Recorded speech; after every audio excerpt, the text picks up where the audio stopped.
Christopher Columbus Vasco da গামারা একসময় ঘুরে ঘুরে বিভিন্ন দেশ আবিষ্কার করতেন। ভারতের মধ্যেও আপনারা যদি গোয়াতে যান দেখতে পারবেন পর্তুগিজ স্থাপত্য। ঠিক এভাবেই গোটা বিশ্বে পর্তুগিজ সংস্কৃতি ছড়িয়ে রয়েছে বিভিন্নভাবেই।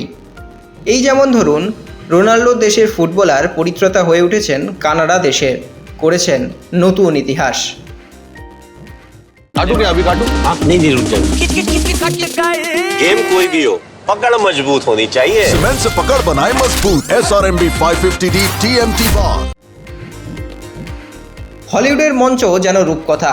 বাবা মাকে হারিয়ে কানাডায় ইতিহাস লিখলেন স্টিফেন ইউস্তাকিও।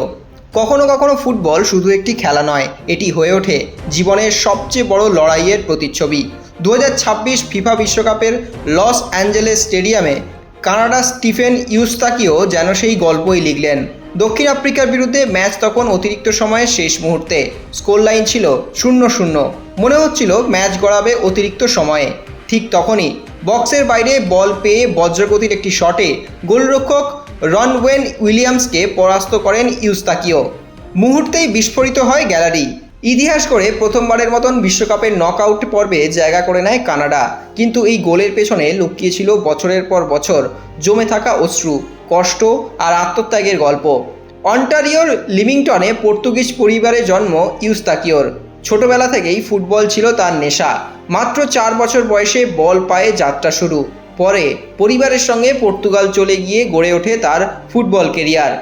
লেইসোস জিডি সাভেস, মেক্সিকোর ক্রুজ আজুল, পাসোস দে ফেরেইয়ার হয়ে পোর্তো। প্রতিটি ধাপেই নিজের সামর্থ্যের প্রমাণ দিয়েছেন তিনি। কিন্তু মাঠের সাফল্যের চেয়েও কঠিন ছিল জীবনের পরীক্ষা।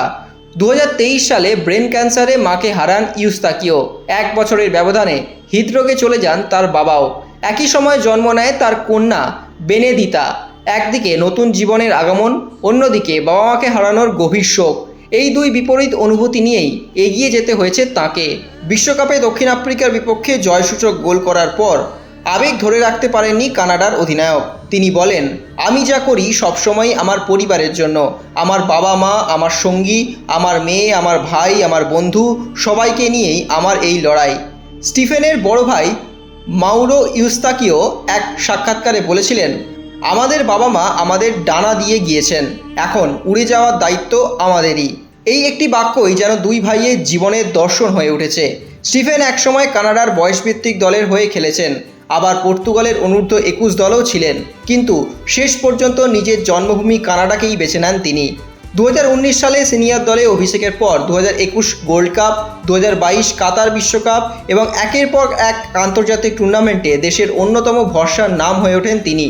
2026 বিশ্বকাপের সেই যাত্রা পূর্ণতা পেল ইতিহাস গড়া এক গোলে। স্টিফেন ইউস্তাকিওর গল্প শুধু একজন ফুটবলারের নয়, এটি এমন এক মানুষের গল্প যিনি ব্যক্তিগত শোককে শক্তিতে রূপান্তর করেছেন, যিনি হার মানেননি, বরং প্রতিটি অশ্রুকে প্রেরণার বদলে নিজের দেশকে এনে দিয়েছেন জীবনের অন্যতম সেরা মুহূর্ত। হয়তো এই কারণের জন্যই বলা হয়, স্বপ্ন কখনো একা যেতে না, তার সঙ্গে জিতে যায় ত্যাগ, ভালোবাসা আর কখনো হার না মানা এক মানসিকতা।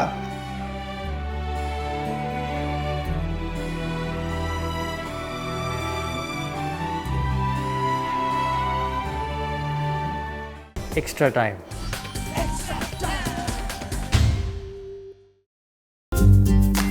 লেটেস্ট নিউজ আর এক্সক্লুসিভ ভিডিওর সঙ্গে আপডেট থাকতে এখনই সাবস্ক্রাইব করুন আমাদের ইউটিউব চ্যানেল।